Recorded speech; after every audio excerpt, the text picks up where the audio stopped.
So for a little while now, we've been talking about this idea of a motion quantity. But if you've been paying attention, you realize that the idea of motion quantity is something that I probably made up, and that is 100% true. It turns out that motion quantity is just kind of a colloquial expression that I like to use for an actual physics concept that is called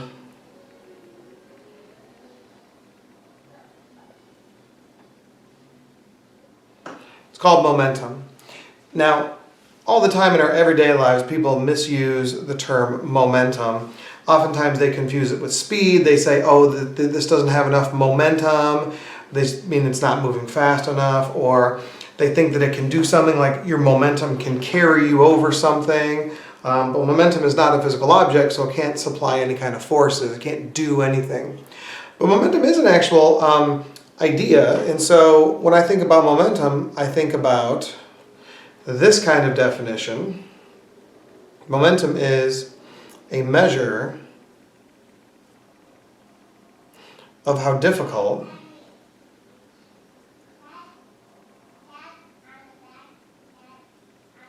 it is to bring an object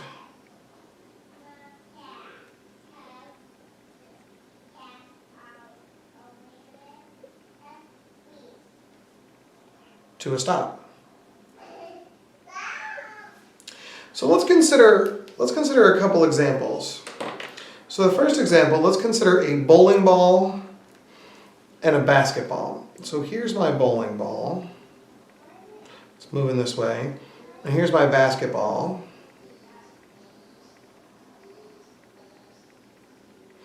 And it's moving this way. And they have the same speed. Which would you say was more difficult to bring to a stop? Obviously the basketball. Why? Because it has more mass. That's fine, that makes a lot of sense. What if we had our same bowling ball this time? We had two bowling balls, two identical bowling balls. This time, this one's moving fast and this one's moving slow. Which of these is more difficult to bring to a stop? Well, I think the fast one is more difficult to bring to a stop. So when we think about the idea of momentum, momentum as a concept takes into consideration two things. It takes into consideration the mass of the object and also the velocity. So how do we represent that? Well, just like we did in the diagrams, when we represent momentum, we're representing it as an area of a rectangle, where the vertical part of the rectangle represents the mass, and the horizontal part of the rectangle represents the velocity.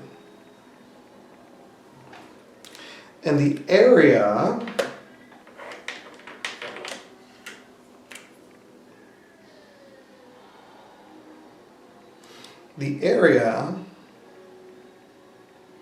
is equal to the momentum. So if we come back and we look at these, in this one, the mass of the bowling ball is big, the mass of the basketball is small, even though they have the same speed. You can see they have the same speed, so the rectangle width is the same, but this one has a much larger area that has a much larger momentum. Down here, it's two bowling balls, so they both have the same mass, but this one's going fast, and this one's going slow. So you can see this one has a large momentum and this one has a smaller momentum. So we like to use the area concept to represent momentum, and it works good in our area diagrams. So let's see another example, and we're going to talk about it this time in terms of momentum.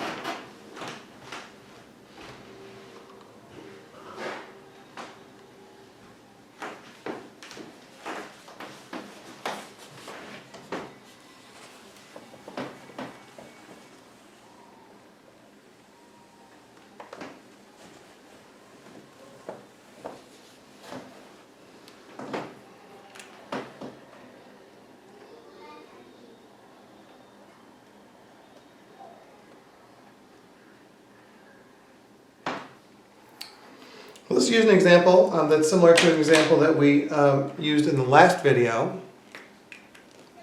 So this time We're going to do a before and after picture again. This time we're going to have one of our carts, and this is one of the carts with a little spring-loaded little plunger here, and we'll put a mass on this cart, and it is up against another cart here.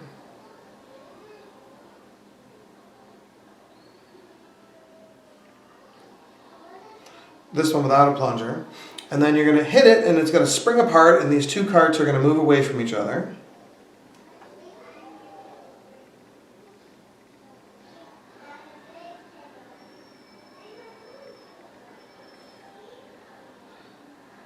Now, one thing that you can have a sense of is this one here with less mass. What do you think is true about its speed? Its speed is probably going to be bigger. So let's put some colors and some masses on here and see if we can't intuit the speeds and see what happens. We'll make this one green.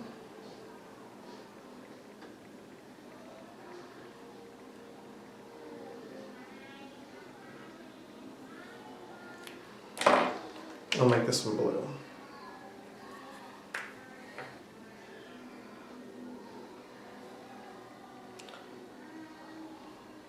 So the blue does not have any mass, and so it's a 0.5 kilogram cart. Still 0.5 kilograms over here.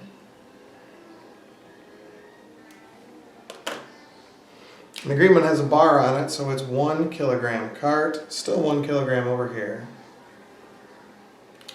And so here's the real question.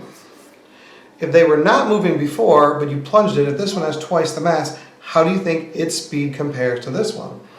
This one's half the mass, it's probably moving faster. In fact, if you're paying close attention, you might know, like, oh, well, if it's twice the mass, it probably has half the speed, or half the mass probably has twice the speed. And I think that is a great way to consider this. So let's put some random speeds on here. It doesn't matter what they are as long as this one's 2 times as fast as this one. So let's say that this one is 4 meters per second. And this one here is then, it's going to be 2 meters per second. Now, those are the speeds. We're going to come back. I'm going to mention it now. We're going to have to come back to it. But this one's moving to the right, so its speed is 4, but its velocity is plus 4. This one's moving to the left. Its speed is 2 meters per second, but its velocity is -2. And that's going to be important for us later. All right. So let's diagram this up. Let's do the energy diagrams. And then after the energy diagrams, we'll do the momentum diagram.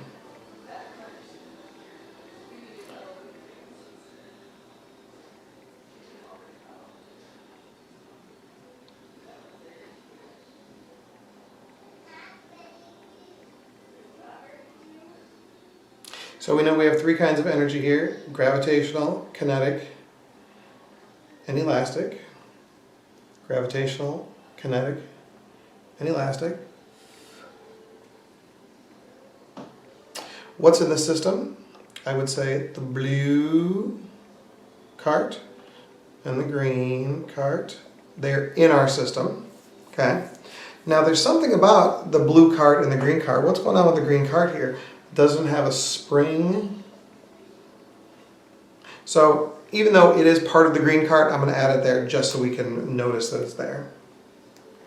So one thing that you'll notice here is afterward we know that they're both moving, and so we know we're going to have some green kinetic energy and some blue kinetic energy, but I actually don't know the ratios here. Okay, so let's wait. We're going to calculate the kinetic energies in a minute, but let's come down and let's do the momentum diagrams first.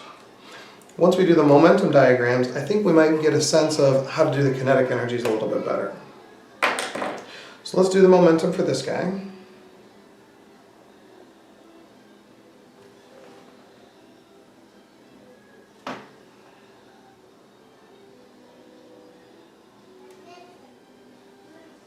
Remember, this axis, this up and down axis, is the mass. This left and right axis is the velocity. So what's cool about this is if you notice in the beginning, neither of these guys is moving. So even though they have mass, they don't have any velocity. So I can put it on here, for example. I can say, oh, well, let's look at the green one. Right, the green one is 1 kilogram. So it's 1 kilogram long. And the blue one is a half kilogram. So it has half the mass there.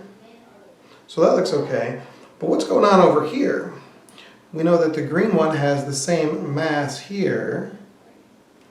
And the blue one has the same mass. But what is going on with their velocities this time? Well, what do you know about the red one? The red one. What do you know about the blue one? It's moving to the right at 4 meters per second. So I'm going to draw it to the right at 4 meters per second. So if we do the diagram here, the mass is 0.5, the speed is 4, and we could calculate the momentum, the motion quantity, right, by taking this, and this would be 4 times 0.5 is 2. So this area is 2. What about the green one though? This is where the negative comes into play, because which way is it moving? Left, which means when we go to put it on here, we can see that for the velocity here, this is the plus velocity direction and this is the negative velocity direction.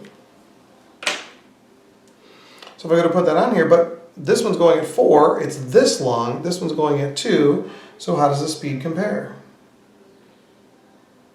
I would say it's probably half.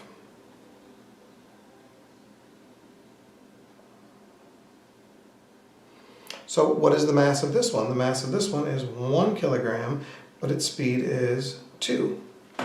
Twice the mass, half the speed.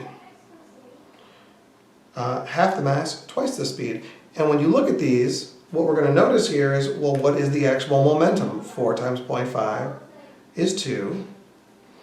But when you look at this one, 1 times 2 is 2. The problem is that I'm over here, and one of the things I know that has to be true is that my total momentum is 0 because there's no motion here. This has to be equal to this. How is that possible? Well, one thing I know is the velocity is actually -2. This is velocity, so this is -2. This is -2 because -2 times 1.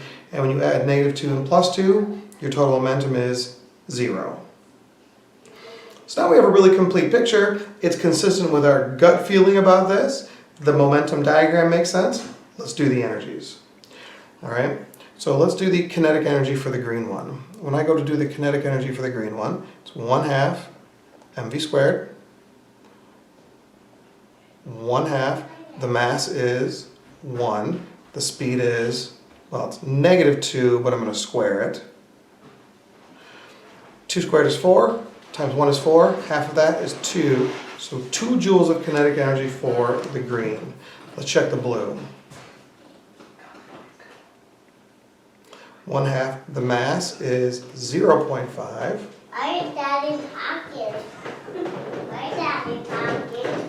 The speed of this one is 4 squared. Actually, if it was 4 squared is 16, half of 16 is 8, half of that is 4. So this is 4. And so when I go to draw these in here, I know there's 1, 2, 3, 4 joules of blue kinetic energy and 2 joules of green kinetic energy for a total of 6. Where did it come from? We have all the kinetic energy before. Where did it come from? It had to come from somewhere. And of course, if you're paying attention, you realize that, oh, well, it must have come from the elastic energy stored in the spring. So for that, we have